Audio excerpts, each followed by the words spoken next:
नमस्कार, PTC news देख रहे हैं आप और मैं हूं राहुल राणा। हाजिर हूं एक बार फिर आपके खास कार्यक्रम स्पॉटलाइट हरियाणा में। इस प्रोग्राम में हम आपको हफ्ते भर की तमाम बड़ी खबरों से रूबरू करवाते हैं, जानकारी देते हैं, बताते हैं कि कौन सी ऐसी बड़ी खबरें थी जो पूरे हफ्ते चर्चा का विषय बनी। शुरुआत करेंगे फतेहाबाद से। फतेहाबाद में एक महिला ने 11वीं बार बच्चे को जन्म दिया है। अब आप कहेंगे कि इसमें क्या नया है। दरअसल इससे पहले उसकी 10 बेटियां थी। जब 11वीं बार वो मां बनी तो उसने बेटे को जन्म दिया। बेटे के जन्म होने पर ही परिवार में खुशी की लहर दौड़ पड़ी। क्या कुछ कहा, आप भी सुनिए।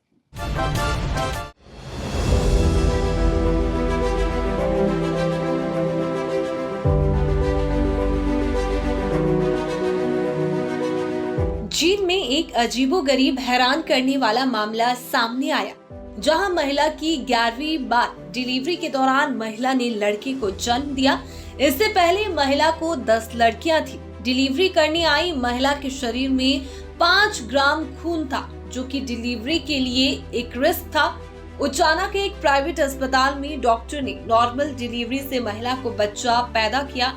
महिला के पति ने बताया कि उसकी शादी को 19 साल हो चुके हैं। बड़ी बेटी 12वीं क्लास में पढ़ती है। जब पिता से उसकी बेटियों के नाम पूछे तो पिता अपनी 2 बेटियों के नाम ही भूल गया। पिता ने बताया कि जब वह घर से उसकी पत्नी की डिलीवरी के लिए निकला था तो बेटियों ने कहा था कि पापा अब की बार घर पर भाई लेकर लौटना, और साथ ही पड़ोसन ने भी यह बात कही थी कि लड़का लेकर लौटोगे।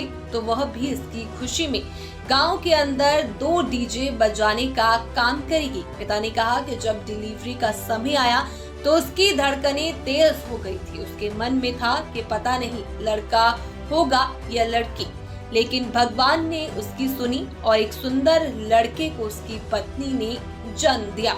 इसके बाद पूरे अस्पताल में मिठाइयां बांटी गई।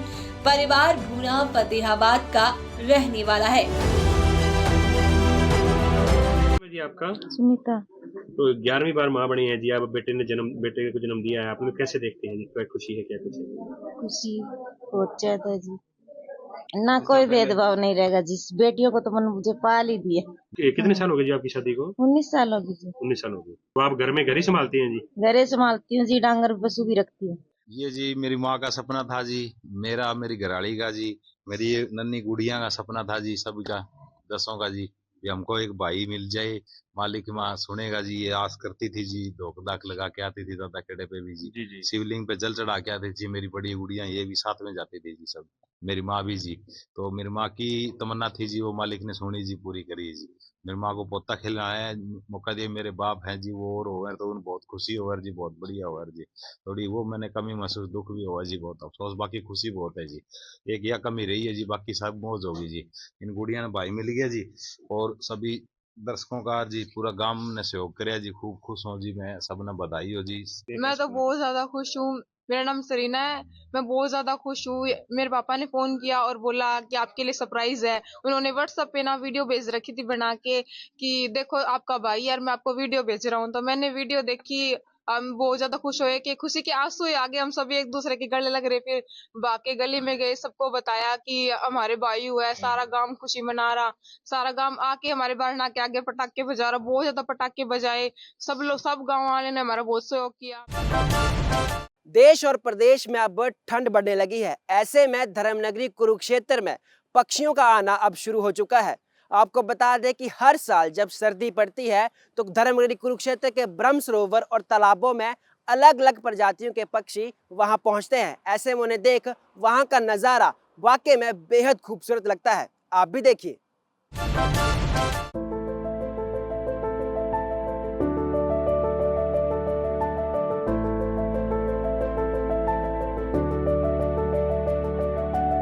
सर्दी का मौसम शुरू होते ही कुरुक्षेत्र की झीलें और जलाशय प्रवासी पक्षियों से गुलजार होने लगते हैं। ठंडे देशों में कड़ाके की सर्दी और भारी बर्फबारी की वजह से प्रवासी पक्षी हर साल हजारों किलोमीटर का सफर तय कर कुरुक्षेत्र पहुंचते हैं। यहाँ का अनुकूल मौसम और भरपूर भोजन प्रवासी पक्षियों के लिए सुरक्षित ठिकाना साबित होता है।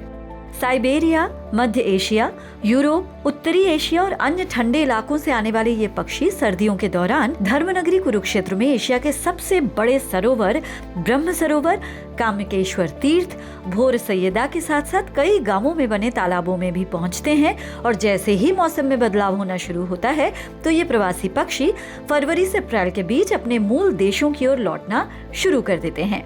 धर्मनगरी कुरुक्षेत्र में पहुंचे इन प्रवासी पक्षियों की मौजूदगी न सिर्फ प्रकृति की सुंदरता बढ़ाती है बल्कि जैव विविधता के संरक्षण का संदेश भी देती है। कुरुक्षेत्र यूनिवर्सिटी के जूलॉजी विभाग में लंबे समय से शोध कर रहे प्रोफेसर और पूर्व head of the department doctor Deepak Rai Babbar बताते हैं कि दूसरे देशों में ठंड और भारी बर्फबारी के चलते हर साल प्रवासी पक्षी इसी तरह से हजारों मील का सफर तय करके धर्मनगरी कुरुक्षेत्र पहुंचते हैं, जबकि ये पक्षी सितंबर और अक्टूबर के महीने में कुरुक्षेत्र पहुंचना शुरू करते हैं, जो कि फरवरी से अप्रैल के बीच वापस अपने मूल देशों को लौटना शुरू करते हैं। यानी जब जैसे ही यहाँ पे गर्मी शुरू होने लगती है ये लोग वापस अपने ठंडे देशों की तरफ लौटना शुरू कर देते हैं। और फिर यही सिलसिला अगले साल भी वैसे ही होता है, यानी फिर अगले साल सितंबर अक्टूबर में आना शुरू करते हैं और फिर फरवरी और अप्रैल के बीच वापस जाना शुरू कर देते हैं। आइए सुनते हैं कि डॉक्टर दीपक राय बब्बर इस बारे में क्या कुछ कह रहे हैं।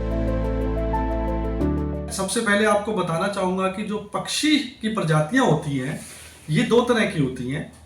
एक पक्षी की जो प्रजातियाँ हैं वो रेजिडेंट होती है, जो साल के 12 महीने एक ही जगह पे रहती हैं, वहीं पे फीडिंग करती हैं, वहीं पे खाना खाती हैं और वहीं पे वो ब्रीड करती हैं, अपने अंडे देती हैं और अंडों से चूजे निकलते हैं और वहीं पे उनका जीवन यापन होता है।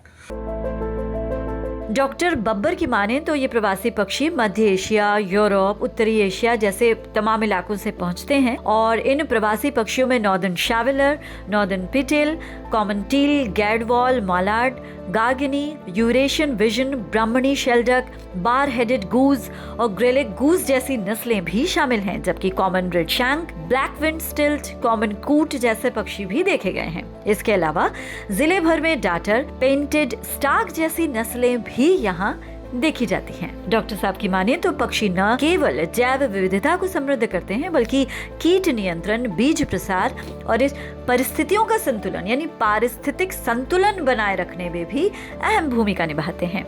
आइए सुनते हैं उनका इस बारे में क्या कहना है। देखिए, जो पक्षियों की प्रजातियां हैं जिसमें माइग्रेटरी बर्ड्स भी आते हैं, ये नेचर का एक अभिन्न अंग है। अगर नेचर का कोई अंग कम होता है, टूटता है, तो जितने भी पर्यावरण प्रेमी होती हैं सभी को निराशा होती है। पहले इसमें से बहुत ऐसे पक्षी हैं जो अब नहीं दिखाई देते, पहले बहुत आते थे पक्षी। तो क्या कारण आप समझते हैं, क्यों? ये पॉल्यूशन की वजह से है, क्योंकि जो प्राकृतिक का नियम है वो चेंज होता जा रहा है और ये ऐसी दुर्लभ जगह है हमारी जहाँ ये आ रहे हैं। अब आप भारत में कहीं भी भ्रमण कर लेना, लेकिन ऐसी जगह आपको देखने को भी नहीं मिलेगी। आप सारे भारत में घूम लेना, लेकिन ऐसी जगह और ये पक्षी आपको किस्मों के अंदाजा, ये मेरा ख्याल में 28-30 किस्म के पक्षी हैं जो दुर्लभ जाति के पक्षी हैं जो देखने को नहीं मिले, लेकिन यहाँ देखने को मिलते हैं। इसमें कुछ पक्षी ऐसे थे जो यहाँ से लुप्त हो गए हैं। कुरुक्षेत्र से अशोक यादव के साथ bureau input, PTC news Haryana.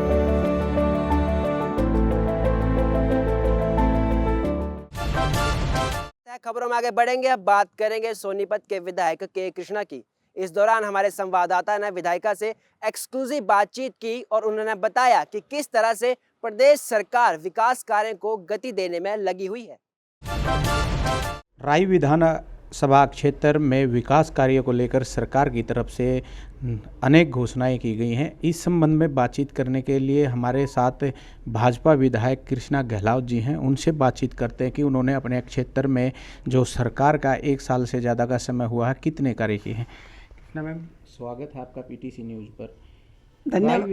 धन्यवाद जी। आपके सभी दर्शकों को मेरा नमस्कार।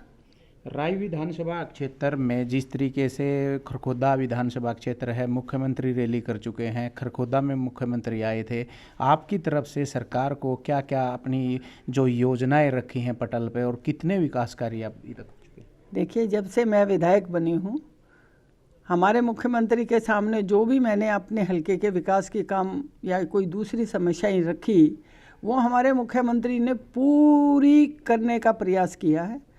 डेवलपमेंट के विकास के कामों के लिए बहुत पैसा दिया। मेरे हलके में सारी सड़कें टूटी हुई थी, उनकी रिपेयर का काम लगभग 100 करोड़ से ऊपर हमारे हलके में मंजूर हुआ है। वो गांव-गांव में काम चल रहा है। जगह जगह मैंने अंबेडकर भवन बनवाए हैं। 3 अंबेडकर भवन मैं बनवा चुकी, जिसकी लागत लगभग 70 लाख रुपए एक अंबेडकर भवन की आती है। 22 चौपाल मैंने बनवाई है, जिसमें 22 चौपाल लगभग 3.5 करोड़ से ऊपर का खर्चा जो है वो आया है। कम्युनिटी सेंटर हैं जिनका एक कम्युनिटी सेंटर बनने का लगभग 65 लाख रुपए सरकार मंजूर करती है। अटेरना में, दीपालपुर में, नारी में, पाना सिखान है, वहाँ पर एक मैंने वो बनवाई है कम्युनिटी सेंटर। जाखली गांव में एक कॉलेज दिया गया है जो आपके कार्यकाल के दौरान है, उसको लेके कितना वो चल रहा है? दूसरा, एक मुख्यमंत्री ने 2 दिन पहले ड्राई फ्रूट मार्केट की ओर है, उसको लेके आप अपने क्षेत्र में कितना विकास के तौर पर देखते हैं कि कितना विकास किया जाए? देखिए, ये जो हमारे मुख्यमंत्री जी ने एक मंडी के घोषणा करी है, वो बहुत बड़ी मंडी बनने जा रही है राई क्षेत्र में। जो मैंने 2016 के टाइम में मैं चेयरपर्सन थी, तो मैंने मेरे बोर्ड के माध्यम से एक ड्राई फ्रूट मंडी और मसाला मंडी के नाम से ज़मीन अधिग्रहण करी थी। पर वो उस टाइम हमें ज़मीन केवल 16 एकड़ मिली थी और ये मंडी का निर्माण बड़ा होना था, क्योंकि खारी बावली के जो जितने भी हमारे व्यापारी हैं, उनको खारी बावली से निकलकर दिल्ली के चारों तरफ कहीं कोई अच्छी जगह मिलनी थी। तो अब हमारे मुख्यमंत्री ने उसकी घोषणा करी, वो जल्दी ही बनकर तैयार हो जाएगी। स्वास्थ्य सेवाएं, जिस तरीके से औद्योगिक क्षेत्र आपके कार्य क्षेत्र है, जो विधानसभा क्षेत्र है, उसमें औद्योगिक क्षेत्र बड़ी मात्रा में है, उसको लेकर जो स्वास्थ्य सेवाओं को लेकर जो समस्याएं आती हैं, उसको लेकर जो केंद्र खोलने की बात की जा रही है, वो कहाँ कहाँ बनने हैं और कब तक उनका पूरा कर? देखिए, कुंडली में हमारी एक CHC बनने जा रही है, बहुत जल्दी कुंडली में CHC बनेगी। और कुंडली में हमारे बाहरी लोग बहुत ज़्यादा रहते हैं, जो लेबर हैं, उनके लिए एक ESI की हमारी बहुत बड़ी डिस्पेंसरी बनने जा रही है। उसके लिए ज़मीन का अधिग्रहण हो गया और केंद्र की सरकार उसे जल्दी ही पूरा करेगी। और जगह जगह जहाँ भी हमारी पास बिल्डिंग नहीं थी, उसकी सुविधाएं देने का काम, उसकी बिल्डिंग बनाने का काम भी हर तीसरे चौथे गांव में चल रहा है। हमारे साथ राय से विधायक कृष्णा गहलावत थी, जिनका उद्देश्य उन्होंने कहा है कि विकास करना, गाँव के ग्रामीण अंचल तक विकास कार्यों, स्वास्थ्य सेवाएं, शिक्षा को लेकर जाने का है। उसमें वो निरंतर अपना काम कर रही हैं और सरकार भी उनका भरपूर सहयोग कर रही है। सोनीपत से PTC के लिए सुनील शिकारा। अब बात करेंगे स्मार्ट सिटी फरीदाबाद की, जहां पर एक हैरान कर देने वाला मामला सामने आया है। दरअसल एक महिला जिसकी अब उम्र 30 साल की है, उसे 12 साल की उम्र में जब वह स्कूल में पढ़ती थी तो गोली लग गई और अब वह गोली अपने आप ही निकल गई। क्या कुछ है पूरा मामला, देखिए हमारी ये खास रिपोर्ट।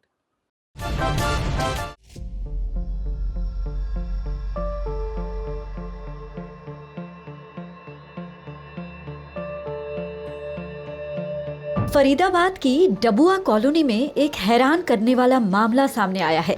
यहाँ 32 साल की महिला कविता की जांघ से एक गोली निकली है। ये उन्हें तब लगी थी जब वो 12 साल की थी और स्कूल में पढ़ा करती थी। महिला को पता ही नहीं था कि उन्हें गोली लगी है। पिछले कुछ दिनों में उस जगह पर एक फोड़ा उभर आया। कविता ने घरेलू नुस्खे के तौर पर लेप लगाकर पट्टी बांध दी। कुछ दिनों बाद जब फोड़ा फूटा तो उसमें से ये गोली निकली। हालांकि महिला अब पूरी तरह से स्वस्थ है। परिवार के लोग इसे चमत्कार मान रहे हैं। डॉक्टरों का मानना है कि बुलेट एक मेटालिक ऑब्जेक्ट है जो शरीर के अंदर रह सकता है। ये गोली SLR राइफल की है। कविता के 4 बच्चे हैं। उनका कहना है कि उन्हें कभी पता ही नहीं चल पाया कि उन्हें कभी गोली भी लगी है और न ही कभी कोई दिक्कत महसूस हुई। अब ये उस गोली को संभाल कर रखेंगी क्योंकि लोग उनके पास ये गोली देखने आ रहे हैं। आइए सुनते हैं कविता अपने इस नए अनुभव पर क्या कह रही हैं। ये 2005 में लगी थी मुझे और 2026 में निकली है, 3 जनवरी रात 8 बजे। उस दौरान मुझे इतना महसूस नहीं, उस दौरान लगी थी, पर किसी ने टीचर ने बोला था कि गोली लगी है, पर उस दौरान मुझे इतना महसूस नहीं हुआ। दर्द तो हुआ था, खून भी निकला था उसमें, तो फिर मैं टीचर ने 2 लड़कियों को और टीचर मुझे घर पे छोड़ आए थे, तो मैंने इतना दर्द महसूस नहीं किया। 2-4 दिन मुझे दर्द तो बहुत हुआ था, लेकिन इतना वो नहीं लगा। हाँ जी, वहाँ पे आर्मी का कैंप था, NSG थी वहाँ पे, 2 किलोमीटर दूर है हमसे।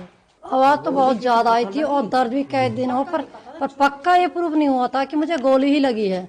नहीं, डॉक्टर को तो नहीं दिखाया मैंने। 2-4 दिन थोड़ा सा दिक्कत हुई थी, फिर मैं झेल गई उसको। बीच में दिक्कत नहीं हुई, उसके बाद मुझे 2-3 महीने से ज़्यादा दिक्कत हो रही थी, तो मैंने आंटी को भी दिखाया और डॉक्टर के ऐसे दवाई भी चल रही थी मेरी। गौरतलब है कि कविता को स्कूल में पेपर देते वक्त गोली लगी थी। उस वक्त उन्हें लगा था कि किसी ने तीखा पत्थर मारा है। कविता बताती है कि वे मानेसर के गांव कोटा खांडेवाला की रहने वाली हैं। जब 12 साल की थी तो गांव के ही स्कूल में बैठकर पढ़ाई कर रही थी। स्कूल के बाहर ग्राउंड में दूसरे बच्चों के साथ पेपर दे रही थी कि तभी उनकी कमर के नीचे वाले हिस्से में कोई नुकीली चीज आकर लगी। इसके बाद कुछ खून भी निकला था। उन्हें लगा कि किसी ने जोर से पत्थर फेंका जो आकर लग गया है। इसके बाद उन्हें टीचर ने घर भेज दिया और कहा कि आराम कर ले। कविता बताती हैं कि टीचर ने भी यही सोचा कि कुछ वैसे ही लग गया है। उन्होंने घर जाकर परिजनों को इसके बारे में बताया। उन्होंने भी ज्यादा ध्यान नहीं दिया, बस खून वाली जगह पर घर पर बना तेल हल्दी का लेप लगा दिया, जिसके कुछ समय बाद उन्होंने फिर से स्कूल जाना शुरू कर दिया। धीरे धीरे जख्म भी ठीक हो गया। उसके बाद उन्हें फिर कभी दिक्कत हुई ही नहीं। कविता कहती है कि उनके गांव के पास एक आर्मी ट्रेनिंग कैंप था जहां पर ट्रेनिंग करवाई जाती थी। वो कहती हैं कि शायद वहीं से गोली आकर उन्हें लगी होगी, लेकिन किसी को उस समय भरोसा नहीं था कि गोली लग सकती है। उन्हें भी पिछले 20 साल में किसी तरह की कोई परेशानी नहीं हुई, इसीलिए उन्हें कभी पता भी नहीं लगा कि उनके शरीर में किसी हिस्से में गोली भी लगी होगी। डॉक्टरों के मुताबिक ऐसा होना संभव है क्योंकि बुलेट एक मेटालिक ऑब्जेक्ट है। जब गोली निकलती है तो उसमें कोई जहर नहीं होता, वो बस एक गर्म लोहे का टुकड़ा होती है। कई बार गोली शरीर के हड्डी वाले हिस्से में रुक जाती है। ऐसा गोली की रफ्तार कम होने पर होता है। हमारी कोशिकाएं गोली के चारों तरफ एक तरह की दीवार खड़ी कर देती हैं, जिससे गोली वहीं पर रुकी रहती है। संभवतः कविता को जो गोली लगी उसकी स्पीड अधिक नहीं रही होगी, जिसके कारण गोली जहां लगी वहीं अंदर रुक गई। जो भी है, लेकिन ऐसा हैरान करने वाला मामला जब सामने आया तो सभी ने दांतों तले उंगली दबा ली। Bureau input, PTC news, Haryana.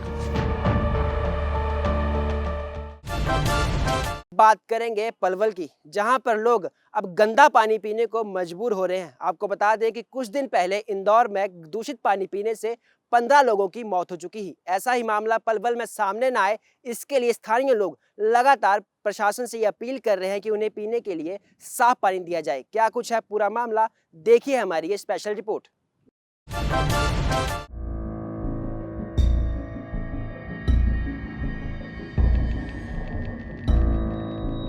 Madhya Pradesh के इंदौर में दूषित पानी से हुई मौतों और हजारों लोगों के बीमार होने की घटना के बाद अब हरियाणा के पलवल में भी कुछ ऐसे ही हालात बनते नजर आ रहे हैं। शहर के सोहना रोड स्थित वाटर बूस्टिंग स्टेशन में गंभीर लापरवाही सामने आई है, जहां पीने के पानी में सीवेज का गंदा पानी मिलने का खतरा बने होने की बात सामने आई।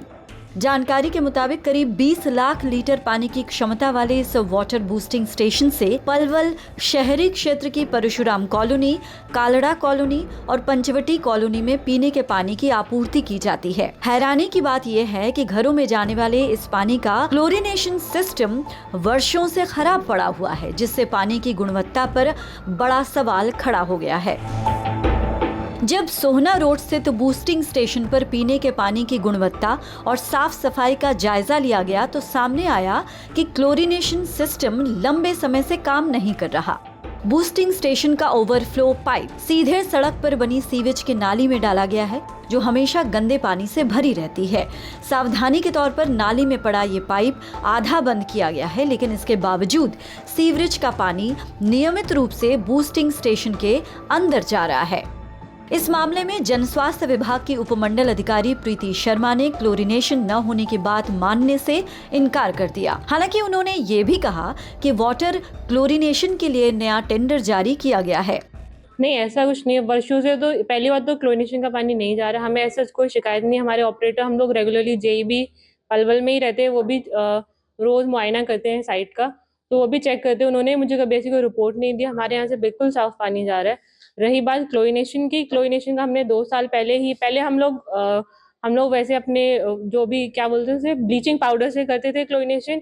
हमने फिर अभी जैसे भी टेक्नोलॉजी चेंज होती है हमने गैस क्लोरिनेशन लगाए। हमने अभी 2 साल पहले ही नए वहाँ पे गैस क्लोरिनेटर लगाए हुए हैं। और मतलब और जो हमारे जो रिफिल होते हैं, जो सिलेंडर्स होते हैं, उसके थ्रू हम लोग करते हैं क्लोरिनेशन। उसका भी हमारा टेंडर लगा होता है और हमेशा हम लोग उसको रिपीट करते रहते हैं। लेकिन जमीनी हकीकत विभागीय दावों से उल्टी नजर आई। मौके पर यह साफ देखा गया कि बूस्टर का ओवरफ्लो पाइप सीधे सीवरेज के नाली से जुड़ा हुआ है, जिससे दूषित पानी बूस्टिंग टैंक में जाने की पूरी आशंका बनी रहती है। सबसे चौंकाने वाला खुलासा बूस्टिंग स्टेशन पर तैनात ऑपरेटर ने किया। ऑपरेटर ने खुद माना कि बूस्टिंग टैंक के अंदर बाहरी सीवरेज का पानी थोड़ा बहुत चला जाता है। यहाँ से परसाम कॉलोनी से स्टार्ट होता है और पंचवटी कॉलोनी तक जाता है, कालडा कॉलोनी तक। और कहीं कोई इमरजेंसी में कहीं जाता हो? और कहीं नहीं जाता बस। पानी ट्यूबवेल कहाँ पे है, पूर्ति कहाँ से होती है इसकी? ये लोहागढ़ से पूर्ति होती है पानी की, मीठा पानी वहीं से आता है लोहागढ़ से। लोहागढ़ में किस जगह पे, कहाँ पे है ये रौंडी जी के में ट्यूबवेल लगा हुआ, वहाँ बस्टर भी है, वहाँ चल रहा है। ये आगरा कनाल वाली लेन पे। शहरवासियों की मांग है कि तुरंत क्लोरिनेशन सिस्टम को चालू किया जाए, सीवरेज से जुड़े जो ओवरफ्लो पाइप हैं उनको सुरक्षित स्थान पर शिफ्ट किया जाए और पूरे सिस्टम की उच्च स्तरीय जांच कर दोषियों के खिलाफ सख्त कार्रवाई हो, ताकि पलवल किसी बड़े जल जनित हादसे से बच सके।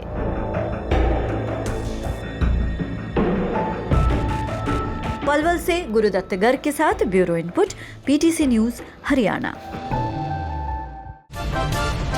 आज के लिए इस खास कार्यक्रम स्पॉटलाइट हरियाणा में मेरे साथ फिलहाल इतना ही। अगले हफ्ते फिर मिलेंगे कुछ नई खबरें, कुछ बड़ी खबरों के साथ। तब तक के लिए नमस्कार।